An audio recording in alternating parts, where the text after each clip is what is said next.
Pakiramdam mo ba lilipad ka na sa laki ng tenga mo na parang si Dumbo?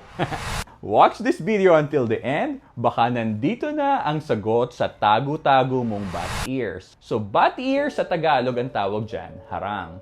This is genetics. At ang cause, overprojected masyado yung ear cartilage, kaya lumalabas masyado ang tenga in relation sa ulo. Some patients try to hide this insecurity gamit ang Velcro, double-sided tape, o kaya makapal na headband. But here's the good news, may permanent fix na dito, otoplasty.